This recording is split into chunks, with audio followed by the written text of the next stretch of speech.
Craig's let himself go.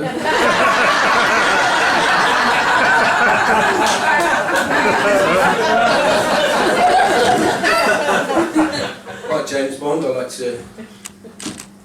a bit of a man of mystery. I bet a lot of you are looking at me right now thinking, what is he doing? Also, like 007, I like to travel to exotic locations around the world.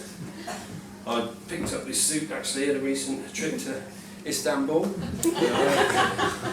Cost $1,000. It wasn't $1,000 Giorgio Armani from a high-end boutique. It was 1,000 lira from George Armani with a Y.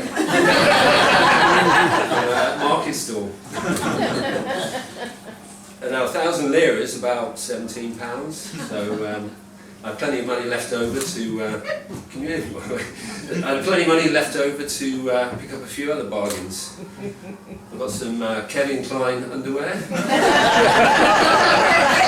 Nice Tammy Hilfiger jumper.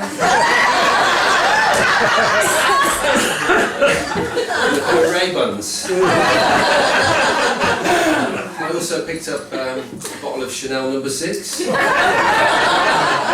Which is nice if you like complex hues of amber, subtle undertones of honeysuckle and cat piss. It's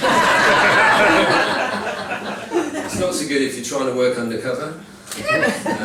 Instead of, Mr. Bond, I've been expecting you. You're like, Mr. Bond, what the fuck is that smell? If it was Sean Connery, obviously he'd say, it's Chanel No. 6. It's not so good for picking up the opposite sex, but you just end up getting followed by a load of cats. Not exactly the pussy galore I had in mind. I'm not sure what the material of this suit is. Some sort of nylon. It's pretty. It reminds me of school toilet paper. It's not very absorbent. And sorry.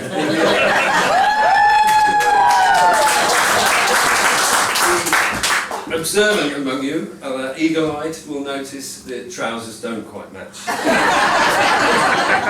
That's because I had a little accident outside. I tripped over in the car park, tripped over this dog in the car park and scuffed all the knees and had to get changed. So, and then I shot myself. Because of the shiny nylon, it shot out of the leg. So we went on the dog. It started off as a cocker spaniel and ended up as a cockapoo.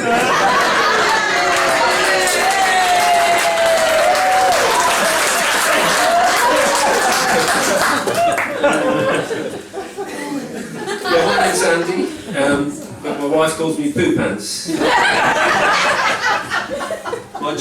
My day job as a roofer, see me after Leighton.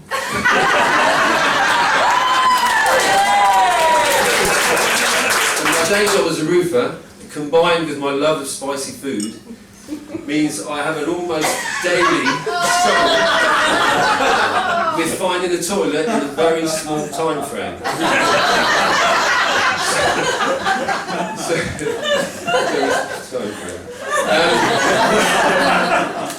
So you're high up on the roof and the client's out for the day, you have to start looking for alternatives.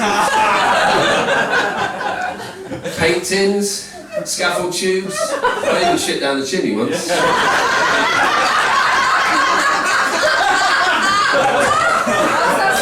Luckily it's Christmas Eve, so it's playing the reindeer.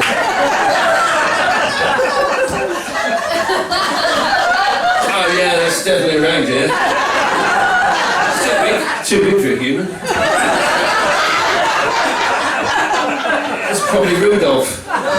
Or Poodolph, eh? Merry Christmas. We'll go elsewhere.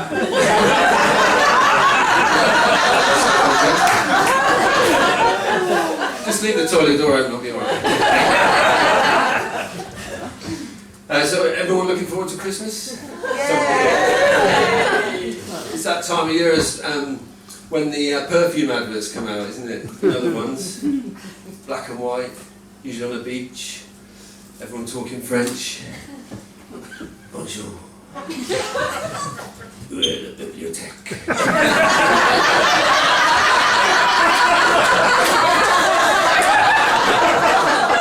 La baguette. Chanel number 6, parfum. Meow.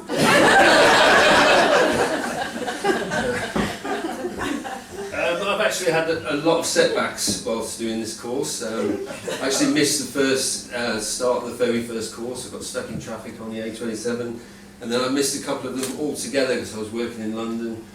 I couldn't get back in time. Whilst working in London, I had my van broken into, and they stole my bag, which unfortunately had my iPad in it, and I just started, because I had my notes written down all over the place, and I just started to change the beginning of my set, and I'd chopped and changed and and ahs, and I'd never, and I'd put it all on the iPad, and sorry, I put it all on the iPad, and it's sorry.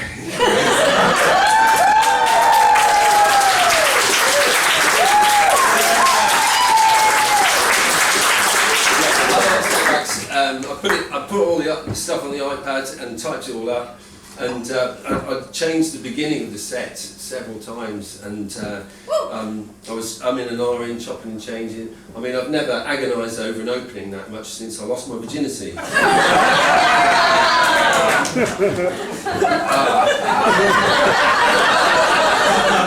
You never forget the first time, do you? Barbara. Great personality, lovely legs, nice little fluffy tail.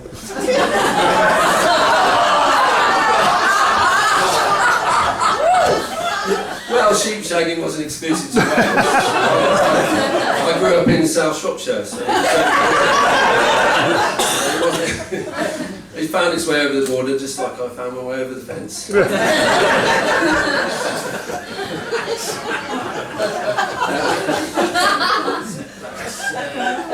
It proved to be good practice actually to when I actually lost it with a human being, because she was on all fours in a field with a mouthful of grass. Now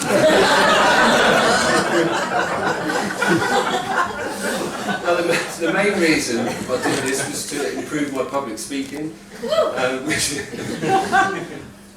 I'll give it,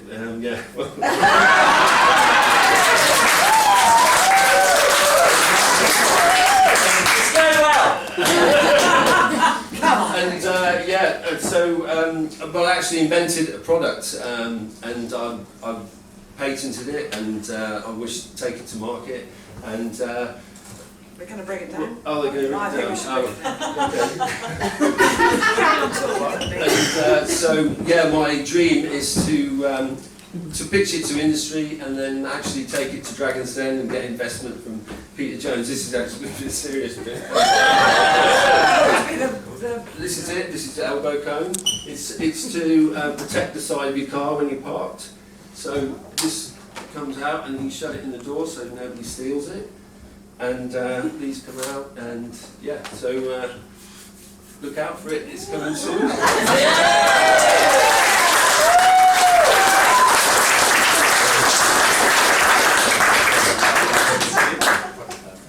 A cereal inventor. I mean, I don't invent breakfast cereal, like shredded wheat. If I did invent a breakfast cereal, it wouldn't be one that's tasted like pubic hair in a grid system. I've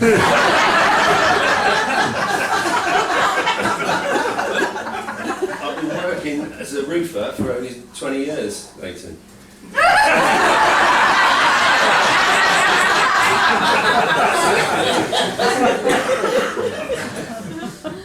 So I've been working roofer is only 20 years. So before I met my wife, putting sun cream on your back was always a problem. Yeah. You'd always end up with a bit in the middle you couldn't quite reach, and you'd end up chucking it on the wall and backing onto it.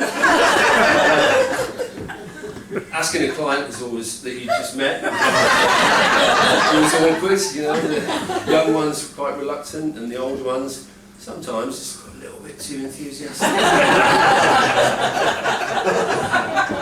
right there, love. Just go down a little bit. Don't be too careful, can you? Mrs. Jones, I'm pretty sure I won't get any sun on my penis. Oh, you can't be too careful. Can't become a tooth for your stuff.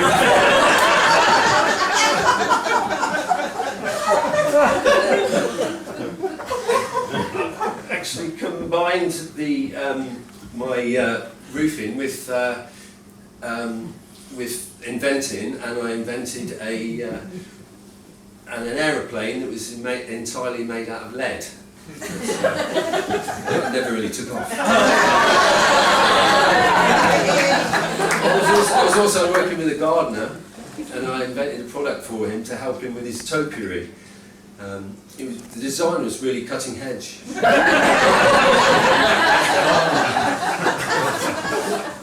had a few different jobs. I worked as a painter and decorator once, and I remember at the time my girlfriend was addicted to drugs, and I was trying to hide it from all my friends,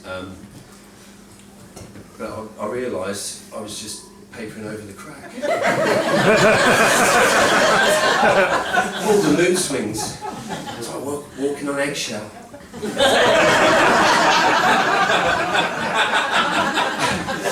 She'd get really cold at night, so I'd give her a second coat.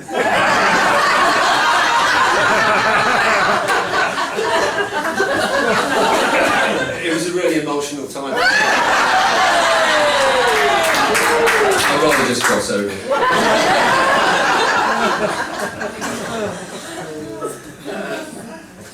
Talking of painting and decorating, have you noticed the more expensive the paint, the less the description of it is anything like the colour?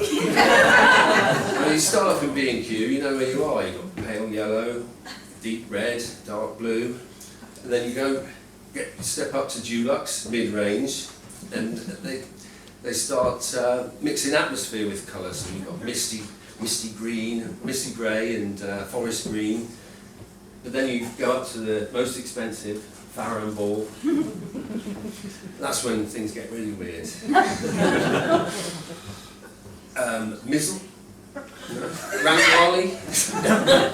They've even got one called Elephant's Breath. I mean, Elephant's Breath, what's that?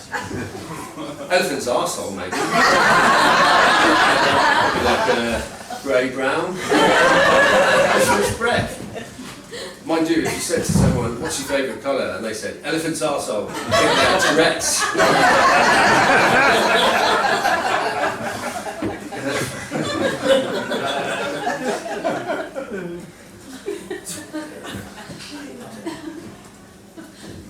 I really love cheese. A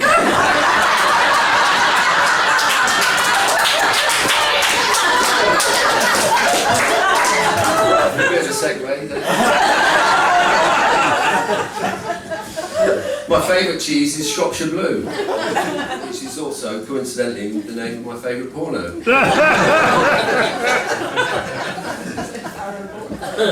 Partial to the odd glass of wine. If you would describe me as a red wine, I'd be smooth, medium-bodied, or full-bodied, with a long, lingering nose. And also very difficult to get the stains out of the bed sheets. Along with a big nose, I've got big feet, size 11 feet, which I've never been very good at hide and seek. I'm there thinking I've got a great hiding place, and then one of the kids will be like, Dad, I can see you, found you, I can see your feet sticking out. I go, try another hiding place. Dad, Found you. See your nose sticking out. I even tried playing with the neighbours' kids once, but they still soon found me. Mr. Thompson, found you. See your penis sticking out. It's my own fault for suggesting we play it naked. You know what they say about people with big feet? That's my neighbour's kids. Too much?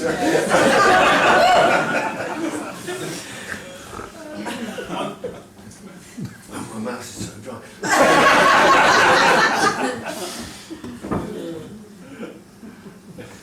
I'm not much of a talker, but I'm a very good listener. This generally means I ask a lot of questions in life. I'm not very good at dirty talk, so in the bedroom it tends to be a series of questions. Shall I turn the light off? Is it in yet? Do you mind if Brian from next door joins us? The last time I made love to my wife, I whispered, well, I didn't want to wake her up.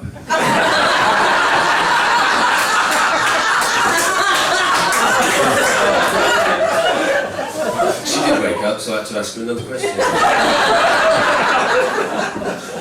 I said, do you like that? She said, I'd like it rougher. So I said, do you like that?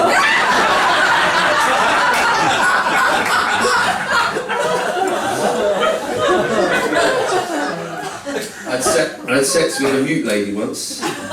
She did unspeakable things to me.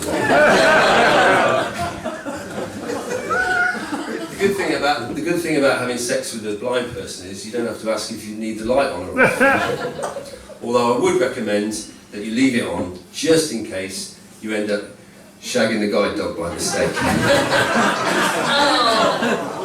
I mean, I should have twigged after my first question, but I said, how do you like it? And she replied, rough.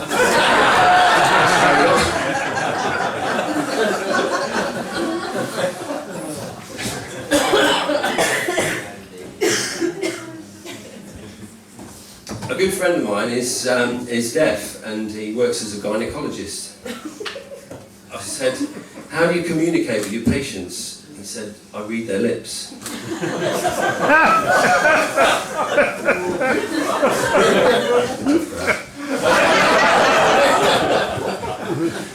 I'm happily married, as I mentioned, to the lovely Caroline, who's pretending she doesn't know me. And we've got identical twin boys. When they were born, I was worried that we'd get them mixed up. But when they came out, luckily Alfie's always the one on left. So I on the deck. Before I got married and had kids, I liked to travel. And I remember one trip to the Sahara Desert. And it was, the trip could only be done by camel, and it would take 5 days. So went to the first trader and said to him, I need a camel for a 5-day trip. Being able to sort me out, and he said, I'm sorry sir, the most we have is a 4-day camel, but you can always brick him. Brick him? What's that mean? I didn't want to look stupid, so I just carried on. Thank you very much. Carried on to the next trader.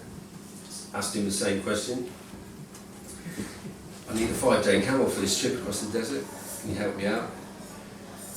Sorry sir, most we have is a 4-day camel, but you can always brick them. There it is again. Brick them, what's that mean? Well, anyway, I didn't want to sound stupid, so I'll carry on. Went to the third trader, asked the same question. I need a 5-day camel. He said, most we've got, sir, is a 4-day camel, but you can always brick them. I said, look mate, I don't want to sound stupid, but what do you mean, brick them? He goes, what you do, you take him to the oasis, lead him to the water, drink up as much as you can, and when he's got his 4 days, you get 2 bricks, you smack him on the balls, and he goes, and he sucks up an extra day's water. He said, doesn't that hurt? He said, not if you keep your thumbs in.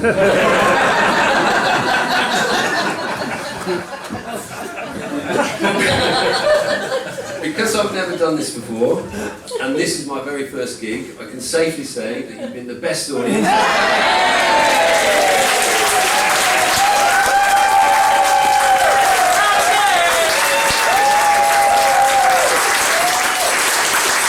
Anyway, I'm going to go out for lunch, so I better go in a minute. If I don't see you in the toilet, I'll see you in the bar. My name's Poo Pants. Thank you very much.